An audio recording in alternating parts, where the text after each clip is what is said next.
Terima kasih banyak pemirsa Anda masih tetap setia bersama kami di Ngobrol Sareng Kang Ustadz. Anda curhat Kang Ustadz kasih nasihat. Bagi pemirsa di rumah yang berinteraktif, bertanya langsung kepada Ustadz Bukhari, silakan Anda hubungi di line telepon kami di 021 6307303 dan Anda juga bisa mengirimkan melalui SMS di nomor 085781752610. Dan nampaknya Ustadz langsung ada SMS, saya bacakan ya Ustadz ya. Assalamualaikum warahmatullahi wabarakatuh. Ustadz, Waalaikumsalam. saya dengan hamba Allah mau bertanya nih Ustadz, bagaimana hukumnya jikalau seorang suami meninggalkan seorang istri dan anak-anaknya dan sudah pergi selama 1 tahun? Saya sebagai istri berusaha untuk mencarinya, namun ketika kita bertemu, suami saya bilang bahwasannya seorang istri harus menurut apa kata suami nih Ustadz. Maka kami atau sebagai istri kembali ke rumah. Tetapi suami saya sudah tidak memberikan nafkah selama 1 tahun. Maka apa Baik. yang harus saya lakukan? Silakan. Ya inilah bahwa kalau kita lihat pertanyaan ini kan keluhan. Seakan-akan bahwa Islam itu tidak memperhatikan kaum perempuan. Betul. Padahal Islam sangat menjaga harkat, martabat, hak-hak kaum perempuan. Lihat loh, yang pertama kali menjadi penduduk kota haram, yakni kota Mekah itu siapa sih? Kan perempuan. Maka Islam muliakan itu perempuan.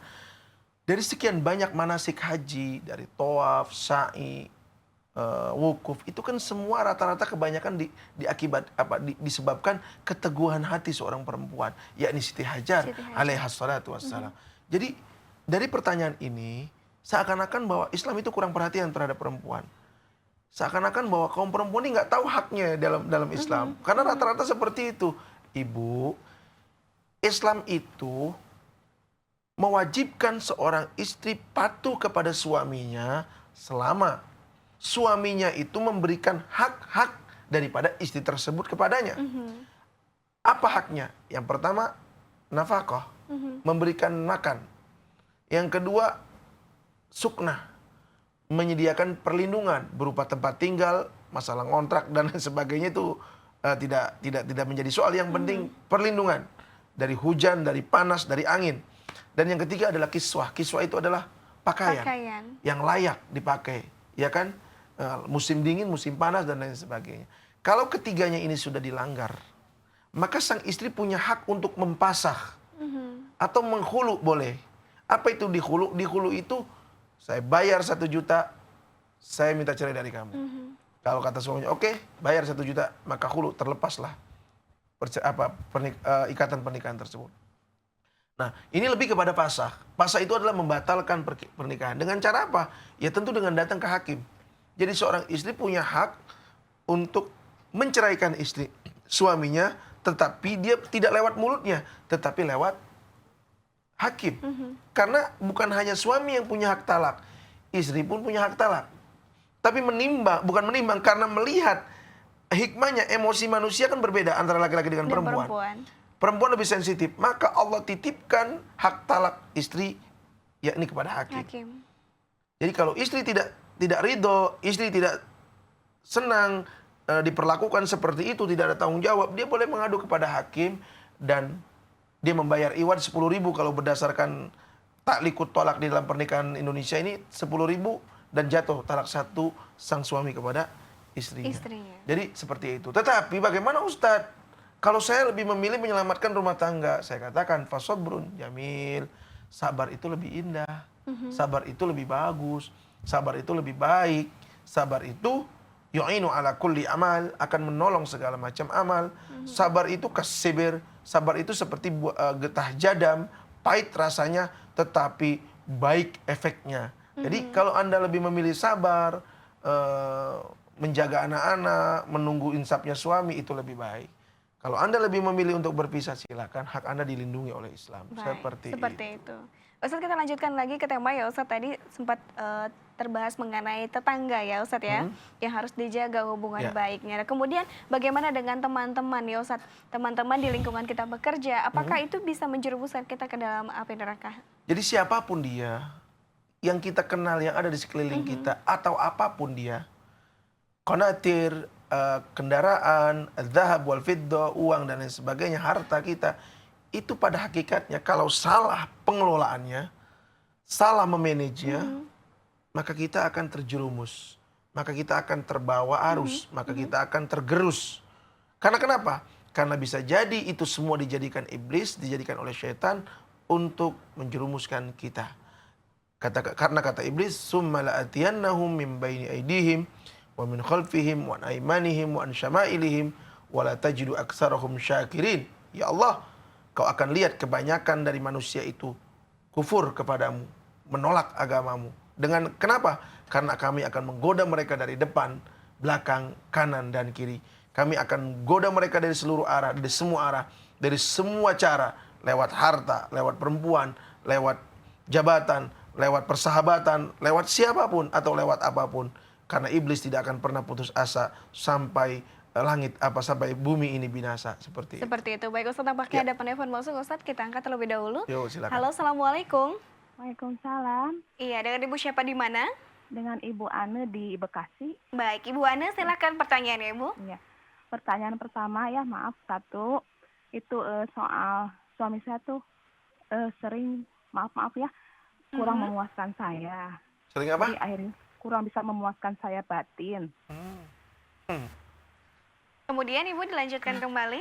Ya, jadi akhirnya saya tuh suka masturbasi.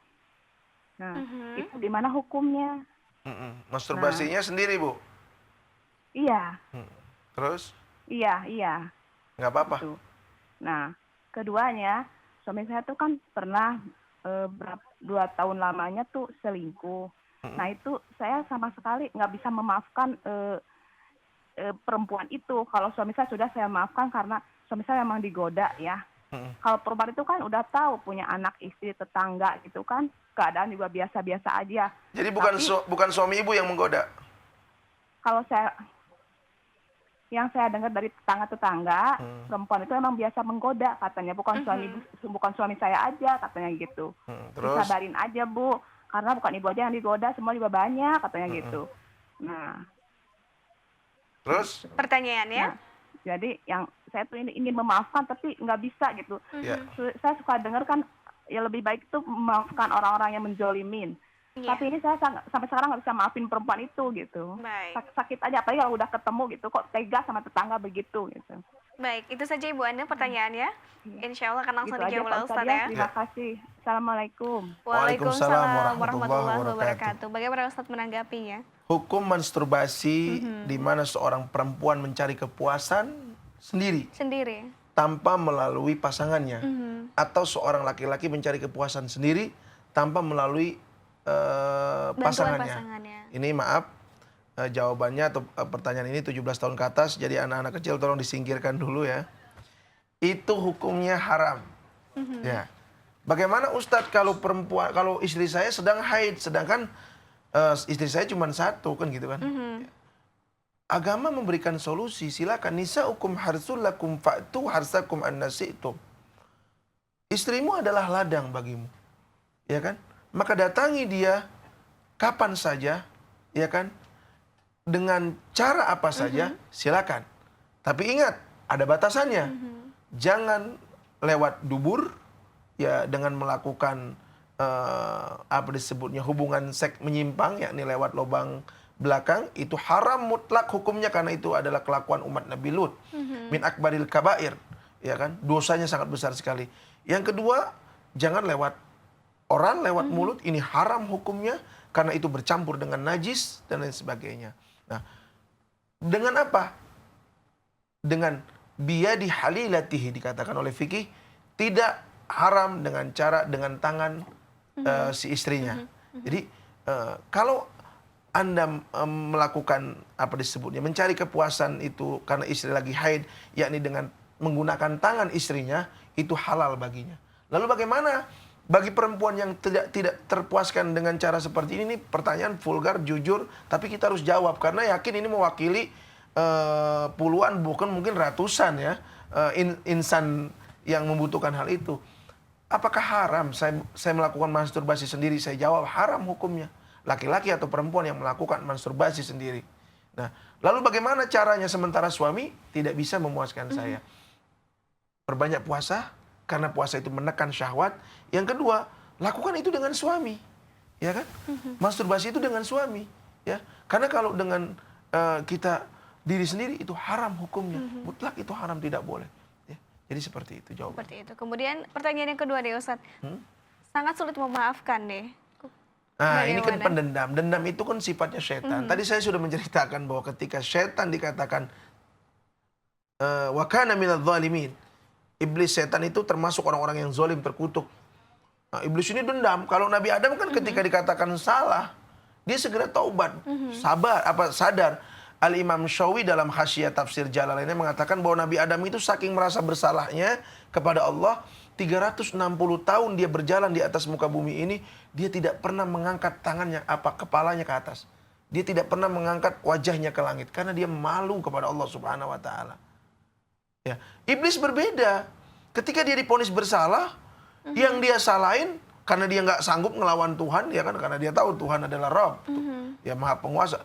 Dia dendam kepada manusia. Tadi qala fabima aghwaytani la aqudanna lahum siratakal mustaqim, dalam surah Al-A'raf dikatakan ayat 16, kami akan goda, kami akan dendam kepada umat manusia sampai hari kiamat.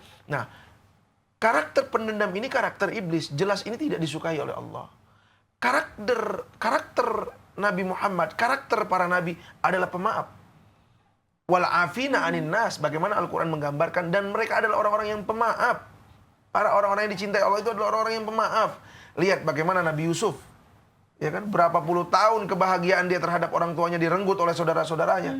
Dia dicemplungin fi ghayabatil jub, di dalam sumur yang gelap, dijual segala macam. Begitu dia jadi bendahara kerajaan, datang saudara-saudaranya dalam keadaan memprihatinkan. Apa dia dendam? Tidak. Idhabu biqamisi hadza fa'alquhu ala wajhi abi ya'ti basira wa'tuni bi ahlikum ajmain. Wahai saudara-saudaraku, bawa pakaian gamisku untuk menyembuhkan mata ayah kita, dan setelah itu bawa kemari semua keluarga kita. Aku nggak tega melihat saudara-saudara kita. Coba, dia tidak dendam. Begitu juga Nabi Muhammad SAW. Tadi saya katakan, dia tidak pernah pendendam. Jadi ibu tidak boleh dendam, harus melawan diri kita sendiri. Maafkan tetangga ibu, doakan dia. Ya, mudah-mudahan dia diberikan hidayah dengan sebab doa ibu. Amin ya rabbal Amin ya Allah ya alamin. rabbal Seperti alamin. itu jawabannya. Baik Ustaz, apakah kita harus tidak terlebih dahulu sebelum kita Oke. lanjutkan kembali. Pemirsa di rumah dan jangan kemana-mana, kita akan kembali lagi setelah jeda berikut ini. Tetap di Ngobrol Sareng Kang Ustadz, Anda curhat, Kang Ustadz kasih nasihat.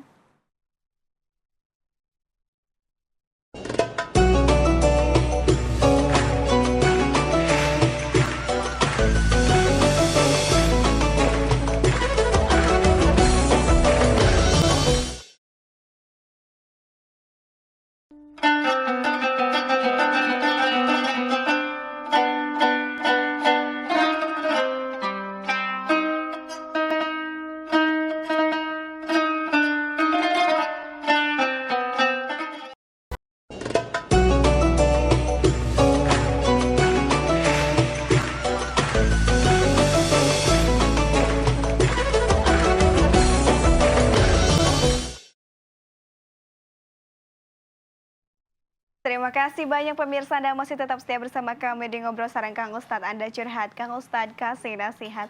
Bagi pemirsa di rumah yang berinteraktif, bertanya langsung kepada Ustadz Bukhari, silakan Anda hubungi di line telepon kami di 0216307303, dan Anda juga bisa mengirimkan melalui SMS di nomor 085781752616. Ustadz, kita lanjutkan kembali Ustadz tadi, berhubungan dengan hal-hal yang bisa menjerumuskan kita ke dalam api neraka. Silakan Ustadz. Jadi, Namun sebelumnya, nampaknya ada penelpon masuk nih Ustadz. Silakan, langsung. Ditahan dulu ya. Halo, Assalamualaikum. Waalaikumsalam, Iya, dengan Ibu siapa di mana? Ibu Reni dari Jakarta, Mbak. Iya, silakan Ibu pertanyaannya. Namun sebelumnya mohon maaf suaranya lebih dikeraskan kembali. Oh iya. Iya. Assalamualaikum Ustadz. Waalaikumsalam Ibu. Iya. Iya. Iya, pertanyaan saya gini Ustadz. Bolehkah kita mengucapkan selamat ulang tahun? Kencengin Bu suaranya. Ini udah kenceng Ustadz. Udah kenceng ya Ibu? Ya. Bolehkah kita mengucapkan selamat ulang tahun? Ya. Terus? Iya. Terus yang kedua nih Ustadz ya. Yang kedua, kalau orang berpoligami itu Ustadz, apakah dia udah ditakdirkan? Baik, itu saja Ibu. Ya. Ya. Itu apakah dia benar? Dia kan kayaknya nafsu ya, Ustaz ya. Jadi gimana tuh hukumnya, Ustaz? Baik. Baik. Terima kasih Ibu pertanyaannya. Yo, Waalaikumsalam warahmatullahi wabarakatuh. wabarakatuh. Bagaimana nih pertanyaan yang sangat menarik nih Ustadz? Bolehkah kita mengucapkan selamat ulang tahun nih Ustadz? Allah memberikan anugerah itu kan macam-macam. As-sa'adatu kullas sa'adah.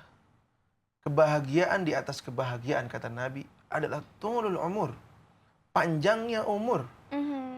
Fi ibadatillah. Tapi dalam hal ibadah kepada Allah. Kepada Allah Subhanahu wa Ta'ala. Jadi ketika seseorang usianya itu bertambah alias kesempatan hidupnya itu panjang, berarti dia termasuk orang yang diberikan nikmat oleh Allah. Karena Nabi tadi katakan dalam sabdanya bahwa sa'adatu kullas sa'adah, kebahagiaan di atas kebahagiaan adalah panjang umur. Tapi dalam konteks seperti apa? Umur yang berkualitas, yakni fi ibadatillah, dalam hal ibadah kepada Allah Subhanahu wa Ta'ala. Artinya, seorang mukmin, seorang yang dia beriman kepada Allah, beriman kepada Rasulnya, beriman kepada kitab-kitabnya, ketika dia diberi umur panjang atau kesempatan hidup yang lebih panjang, berarti dia diberikan nikmat yang besar oleh Allah Subhanahu wa Ta'ala. Karena semakin bertambah umurnya atau semakin panjang kesempatan hidupnya, maka semakin banyak kebaikan yang dia berikan, niat-niat semata-mata karena Allah dia lakukan. Maka tidak boleh orang berharap untuk mati. Tidak boleh. Itu bukan termasuk perbuatan baik ketika orang berharap-harap untuk segera mati dan ya, itu tidak diperbolehkan. Nah, kita masuk pada substansi pertanyaan. Ketika kita sepakat umur yang panjang atau kesempatan hidup yang panjang itu merupakan nikmat, maka mensyukurinya itu adalah wajib ya kan? Maka mensyukurinya itu adalah ibadah. Harus ya. Ya kan? Bagaimana menginformasikannya kepada orang lain, apakah itu termasuk ibadah? Ketika seseorang diberi nikmat, dia zahirkan itu rasa syukurnya, itu sunnah loh. Orang yang diberi nikmat, dia sunnah sujud syukur. Sujud itu kan nampak oleh orang, berarti menampakkan rasa syukurnya itu adalah sunnah. Bahkan kalau ini dalilnya kurang cukup, saya tambahin lagi. Wa amma bi ni'mati rabbika fahaddis. Kalau kau dapat nikmat, fahaddis, ceritakan nikmat itu kepada orang lain. Saya ini sekarang ulang tahun loh. Ulang tahun artinya Allah memberikan saya nikmat untuk usia saya bertambah dan kesempatan hidup saya lebih panjang. Berarti sunnah menginformasikannya. Dan kita yang mendengarkannya atau menyaksikannya, tahniyah, ucapkan selamat. Selamat ulang tahun. Mendoakannya. Jadi kalau ditanya, bolehkah kita mengucapkan selamat ulang tahun? Sunnah. Mengucapkannya selamat ulang tahun atau happy birthday atau happy milad lah, kita sekarang jangan pakai bahasa Inggris. Karena begini, ada sebagian saudara-saudara kita, dia saking kagak sukanya sama apa disebutnya adat-adat non muslim, sehingga dia katakan happy birthday itu nggak bagus. Padahal tidak masalah, itu kan hanya sebuah kata. Happy birthday, happy milad, selamat ulang tahun, atau bahasa Sundanya kumaha? Wilujeng tepang tahun. Wilujeng tepang tahun, ya orang Garut ya pemirsa. Ya. Jadi yang belum punya suami, belum punya istri, ini orang Garut single masih. Jadi itu disunahkan, ya, disunahkan hukumnya mengucapkan selamat ulang tahun. Karena Pak mendoakan dia, selamat itu kan mendoakan. Maka yang kita doakan kan semoga umurnya semakin berkualitas, usianya semakin bertambah, kedewasaannya semakin bertambah, intelektualnya semakin bertambah, keimanannya semakin bertambah, banyak tambahan-tambahannya, sehingga dia masuk dalam kategori hadis Nabi, sa'adatu kullas sa'adah, tulul umur fi ibadatillah. Kebahagiaan di atas kebahagiaan adalah orang yang diberi panjang umur untuk beribadah kepada Allah Subhanahu wa Ta'ala. Jadi ucapkan selamat ulang tahun boleh, bahkan sunnah hukumnya. Silakan, wajib atau sunnah dianjurkan kita mendoakan orang lain. Baik. Pertanyaan yang kedua nih Ustadz. Apa itu? Berkenaan dengan poligami ya Ustadz. Bagaimana, apakah memang poligami itu berlandaskan ibadah? Tapi kalau misalkan ada hal lain seperti hawa nafsu, bagaimana nih Ustadz? Riset membuktikan, apa disebutnya, survei atau sensus, badan sensus dunia mengatakan, sepakat. Di Amerika itu 1 laki-laki perbanding 8. Di Indonesia 1/8, bahkan mungkin lebih ya. Karena kita tahu banyakkan perempuan Lebih daripada banyak laki-laki. ya Ustadz ya. Sekarang kalau ikatan pernikahan itu hanya dibolehkan satu dengan satu, berarti akan ada 7 orang perempuan yang punya kemungkinan dia berzina, karena setiap manusia pasti punya nafsu. Dia berzina, dia menjajakkan dirinya, dan lain sebagainya. Maka Islam menawarkan solusi. Ya kan? Islam menawarkan solusi. Fankihu ma taba lakum minan nisa'i masna wa thulatha wa ruba'. Fa in khiftum alla ta'dilu fawahidah. Kita harus utuh baca ayat ini. Maka nikahilah. Ini kan ayat terkait dengan anak-anak yatim yang tidak punya wali, dia tidak punya orang yang bertanggung jawab kepadanya. Maka nikahilah perempuan-perempuan itu 1, 2, atau 3, atau 4. Ya kan? Fa in khiftum, kalau kau takut untuk berbuat adil, maka cukup 1. Jadi yang menjadi apa disebutnya, poin paling penting dalam ayat ini adalah, bisakah Anda berbuat adil? Kalau Anda merasa mampu berbuat adil, boleh 2. Ingat, ayat ini ayat poligami bukan perintah. Fankihu di sini fil amr yang menunjukkan kepada sesuatu yang ada menjadi kebiasaan. Jadi dilalahnya bukan kepada wujub, bukan kepada sunnah, tidak, ya kan? Ini lebih kepada solusi. Sama seperti Allah nyatakan kulu washrabu ya bani adama kulu washrabu khudu zinatakum inda kulli masjidi wa kulu washrabu wa la tusrifu. Sama. Wahai anak-anak manusia, makanlah, minumlah kalian. Lihat, apakah makan dan minum itu wajib? Apakah makan dan minum itu sunnah? Tidak.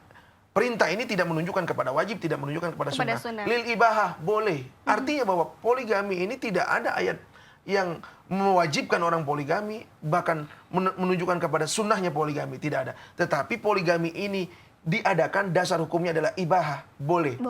Dasarnya hukum ibahah karena poligami merupakan solusi. Bagi yang merasa cukup 1, silakan pertahankan 1, karena adil itu sulit. Tapi bagi yang melakukan 2, 3, atau 4, kita tidak boleh mengharamkan sesuatu yang tidak diharamkan oleh Tuhan. Diperbolehkan. Dan itu diperbolehkan. Tentu dengan menciptakan rasa nyaman, tidak menzolimi. Poligami yang salah adalah poligami yang menzolimi istri pertama. Poligami yang salah adalah poligami yang mengintimidasi istri pertama. Poligami yang diharamkan adalah poligami yang membuat cilaka istri pertama, terzolimi, dan lain sebagainya. Jadi kalau Anda mengatakan, bolehkah? Boleh. Wajibkah? Tidak wajib. Sunnahkah? Tidak sunnah. Ya kan? Hanya solusi. Hanya solusi. Karena tadi saya katakan akar masalahnya adalah ledakan penduduk, bahwa 8 perempuan berbanding 1 laki-laki. Jadi seperti itu. Islam adalah agama solusi. Baik Ustadz, tampaknya ada SMS masuk. Ustadz, saya bacakan silakan. terlebih dahulu. Assalamualaikum warahmatullahi wabarakatuh. Ustadz, nama saya Anton dari Serang, Banten. Ya Ustadz, saya mau bertanya, bagaimana saya menghadapi semua permasalahan saya ketika saya merasa sempit untuk mencari lahan rezeki nih Ustadz. Saya sudah berikhtiar melamar pekerjaan kemana-mana, tapi hasilnya masih nihil. Bagaimana Ustadz? Mohon bimbingannya, silakan. Baik. Tidaklah binatang melata di atas, wa ma min dabatin fil ardi illa 'ala Allahi rizquha. Tidak ada binatang melata, atau kita manusia kan termasuk hayawan, tapi an-natik, hayawan yang punya akal pikiran, sehingga kita dipisahkan dari golongan binatang. Kita adalah insan. Artinya siapapun makhluk Allah yang melata di atas muka bumi ini, maupun yang ada di dalam lautan, yaitu hud, adalah sudah ditentukan rizkinya oleh Allah Subhanahu wa Ta'ala. Karena Allah adalah Ar-Razzaq. Lalu bagaimana ketika kita merasa bahwa rizki itu adalah sempit? Kita melihat rizki itu sempit karena melihat dari persepsi yang berbeda. Ya kan? Kita melihat sebuah lubang itu terlihat sempit karena kita melihat dari luar. Betul. Karena kita punya standar penglihatan yang lain. Betul tidak? Contoh, kita punya ranjang untuk tidur. Ukurannya kecil, cuma 1 meter kali 2 meter. Ya kan? Karena kita melihatnya dari luar, maka kita menganggap bahwa ranjang itu sempit sekali. Tapi ketika kita masuk ke dalam atau kita tidur di atasnya dalam keadaan letih dan capek, kita membutuhkan tempat untuk istirahat, kita menganggap nyaman sekali. Betapa luasnya tempat ini. Artinya ketika Anda mengatakan bahwa rezeki saya sempit dan lain sebagainya, berarti Anda melihat dari persepsi orang lain. Tidak melihat dari sudut pandang diri Anda yang sangat membutuhkan rezeki, atau yang menjadi standar adalah orang-orang yang lebih membutuhkan daripada Anda atau lebih susah daripada Anda. Jadi Anda mungkin dalam pandangan yang salah. Lebih baik Anda ulang kembali sudut pandang Anda. Bisa jadi sebenarnya Anda lebih luas rezekinya daripada orang yang lain ya. Karena kenapa? Kalau selamanya Anda mencari hal-hal seperti itu, maka Anda tidak akan menemukan kebahagiaan. Nabi katakan dalam hadisnya, seandainya manusia diberikan satu lembah berisi emas, maka dia akan minta 2 lembah. Kalau diberikan 2, dia akan minta 3.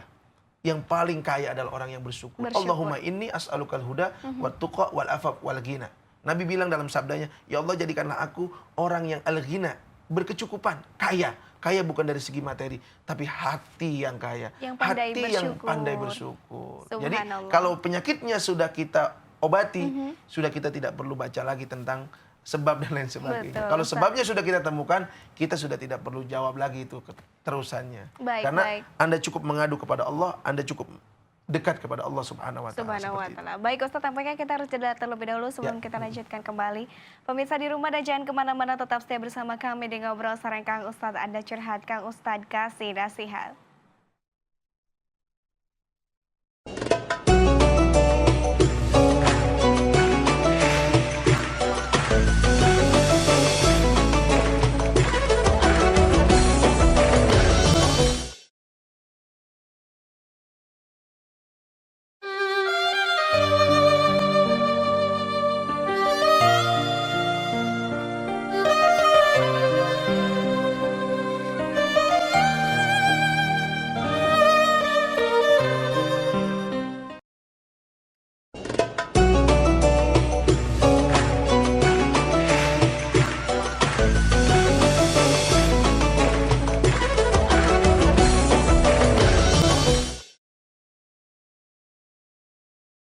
Terima kasih banyak pemirsa, Anda masih tetap setia bersama kami di Ngobrol Sareng Kang Ustadz. Anda curhat, Kang Ustadz kasih nasihat.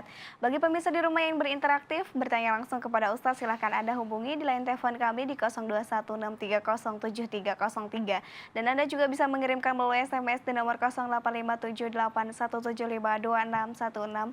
Kita akan lanjutkan kembali pembahasannya dengan Ustadz. Ustadz, tadi kita sempat sudah membahas mengenai hal-hal apa saja yang bisa menjerumuskan kita menuju neraka ya Ustadz. Nah, sebaliknya nih Ustadz, hal apa saja yang bisa membawa kita ke pintu surga? Begini, sebenarnya mah itu-itu juga. Cuma dibalik saja ya Ustadz. Cuman tadi saya katakan pengelolaannya, cara mendapatkannya, cara merawatnya. Istri bisa masukkan kita ke dalam neraka loh kalau kita salah menjaganya, salah mengarahkannya. Anak-anak juga sama demikian, harta pun sama demikian, kendaraan pun sama demikian, jabatan pun sama demikian. Jadi mafhumnya kita udah paham, kita udah mengerti bahwa mafhumnya kalau salah pengelolaannya berakibat neraka, maka benar pengelolaannya membawa kita ke dalam surga. Itu aja udah. Nah, tetapi kan tidak bisa kita berjalan sendiri. Kita butuh sekali dengan hidayah Allah. Caranya ilmu dengan hidayah akan selamat. Tanpa hidayah, ilmu itu akan banyak minterin orang, akhirnya kita jadi tukang tipu. Maka hal yang paling penting itu sebenarnya selain itu semua, ilmu, harta, keluarga, sahabat, dan lain sebagainya, adalah hidayah. Coba dah kita perhatikan, dalam satu hari kita wajib membaca surat Al-Fatihah 17 kali. Karena dalam setiap rakaat, sholat wajib baca surat Al-Fatihah. Dan surat Al-Fatihah itu adalah ada di awal daripada setiap rakaat sholat. Setelah iftitah tentu saja pada rakaat pertama. Kalau kita baca kembali, kita renungkan kembali, doa yang pertama kita panjatkan di dalam sholat itu apa? Surah Al-Fatihah ayat kelima. Ihdinas siratal mustaqim. Ya Allah, berikanlah kami hidayah. Ya kan? Berikanlah kami petunjuk untuk meniti jalanmu yang lurus, yakni agama Islam. Jadi kalau ingin menjadi muslim yang kafah, muslim yang sempurna, muslim yang masuk ke dalam surga adalah muslim yang hidupnya dipenuhi hidayah oleh Allah Subhanahu wa Ta'ala. Ihdinas siratal mustaqim. Maka dalam doa tadi yang saya katakan, Nabi yang pertama kali Nabi minta adalah Allahumma inni as'alukal huda. Mintalah hidayah. Ya Allah, kami meminta kepadamu hidayah. Lihat, ketika kita membuka hari-hari kita, bangun subuh, sholat subuh, i'tidal kedua sebelum menyelesaikan sholat, kita disunnahkan oleh Imam Syafi'i untuk membaca doa. Dan doa itu apa? Allahumma hdini fiman hadai. Lagi-lagi kita minta hidayah kepada Allah. Keluarga yang dihidayai, harta yang dihidayai, keturunan, ilmu yang dihidayai, jabatan yang dihidayai, semua apapun yang kita punya yang dihidayai. maka akan membawa kita ke dalam surga. Baik, Ustadz, tampaknya ada penelpon masuk. Silakan. Ustadz. Kita angkat terlebih dahulu. Halo, assalamualaikum. Waalaikumsalam. Iya, dengan Ibu siapa di mana? Dengan Dwi di Tangerang. Iya, silakan Ibu pertanyaannya. Iya, saya begini. Assalamualaikum Pak Ustadz. Waalaikumsalam. Jangan terburu-buru, Bu. Jadi gini Pak Ustadz, saya sudah berumah tangga dengan suami saya 4 tahun, hampir 5 tahun. Dari pertama menikah sampai sekarang, saya adalah pencari nafkah justru. Pernikahan pertama, kedua, Bu? Pertama. Alhamdulillah. Iya. Nah, saya sudah membantu suami saya untuk memberi modal usaha begitu. Tetapi sampai hari ini malah dia semakin banyak meminta tanpa ada hasil peser pun kepada saya. Ya, masalahnya Bu. Jadi pertanyaannya saya, berdosakah saya jika saya punya pikiran buruk kepada suami saya bahwa selama ini modal itu tidak pernah pergunakan dengan baik ya Ibu ya? Dipergunakan dengan baik. Baik. Terima kasih. Baik, terima kasih Ibu. Waalaikumsalam Waalaikumsalam warahmatullahi wabarakatuh. Keterbatasan waktu, singkat saja Ustadz jawabannya. Istri menolong suami dalam hal nafkah itu boleh hukumnya. Bahkan kalau seandainya suami tidak berdaya, istri mampu, wajib hukumnya. Ya. Lalu bolehkah saya, apakah berdosa saya berprasangka buruk ketika kok ini suami ketika dikasih modal habis-habis terus, ya kan?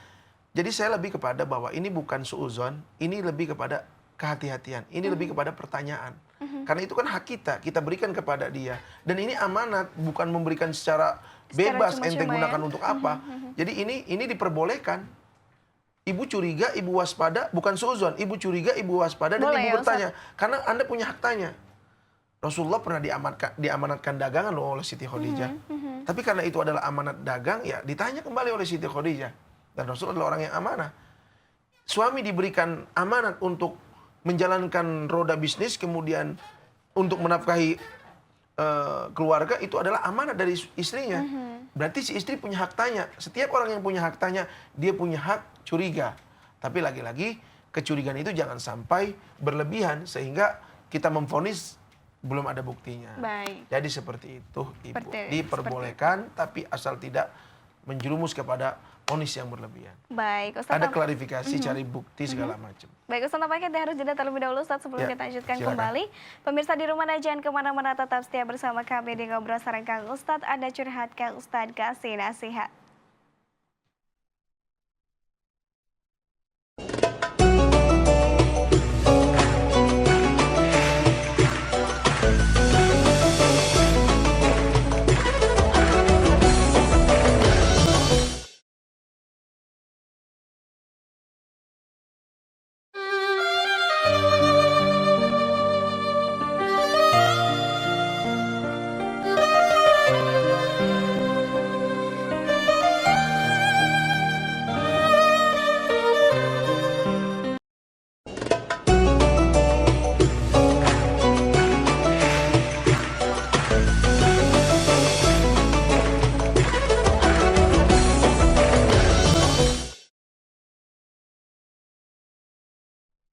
Terima kasih banyak pemirsa, Anda masih tetap setia bersama kami di Ngobrol Sareng Kang Ustadz. Anda curhat, Kang Ustadz kasih nasihat.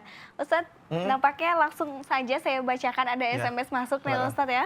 Assalamualaikum warahmatullahi wabarakatuh. Saya Ibu Damsina dari Pamulang. Pak Ustadz, saya mau bertanya, bagaimana hukumnya jika perempuan ikut menyolatkan jenazah dan ikut ke makam? Dan malamnya ikut tahlilan sampai 3 hari nih Ustadz. Mohon penjelasannya, terima kasih. Baik. Subhanallah, perempuan itu termasuk bagian daripada orang yang masuk kategori fardu kifayah mengurus jenazah. Ya. Jadi kalau tidak ada yang mengurus jenazah, hukumnya dosa satu kampung tersebut. Tapi kalau ada yang mewakilinya, misalnya kaum perempuan saja, maka terlepas semua dosa yang seharusnya dialami oleh kampung tersebut. Jadi dapat kita jawab, bolehkah perempuan itu mensolati jenazah? Boleh dan sah. Artinya kalau hanya perempuan yang mensolati cukup. Karena begini, jangan masuk kepada hukum sholat Jumat. Sholat Jumat itu perempuan tidak menjadi syarat sah. Tetapi kalau dia melakukan tetap sah. Jadi perempuan melakukan sholat Jumat sah. Tetapi kalau hanya perempuan, dia tidak menjadi syarat sah. Nah, sholat jenazah tidak seperti itu. Sholat jenazah itu perempuan sah dan menjadi syarat sah. Silakan, boleh melakukan. Lalu, tahlil bolehkah? Boleh. Siapa bilang perempuan tidak boleh tahlil? Lalu menghantar jenazah perempuan bolehkah? Boleh. Tetapi awas, jangan bercampur dengan laki-laki. Artinya, kalau memang pada proses pemakaman itu sempit lokasinya, tempatnya, baiknya perempuan mundur dulu. Biar kaum laki-laki yang menyelesaikan pemakaman, selesai, gundukan tanah sudah beres, yang laki-laki mencar, pulang, baru yang perempuan. Begitu ya. Nah, inilah cara Islam seperti ini seharusnya. Tidak dengan laki-laki dan perempuan Bercampur, berbaur, ya. bercampur, bersenggolan, bersentuhan, dan lain sebagainya. Ini jadi haram, jadi tidak boleh. Betul. Ya, karena laki-laki dan perempuan boleh seperti ini, tapi kalau sudah berdesak-desakan dengan sebenarnya itu bisa kita hindarkan, nah ini tidak boleh. Tidak boleh. Beda halnya di depan Baitullah.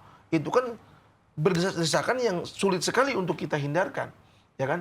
Itu diperbolehkan, bahkan Ashabus Syafi'i pun memberikan rukhsah untuk intiqalul madhab, ya kan?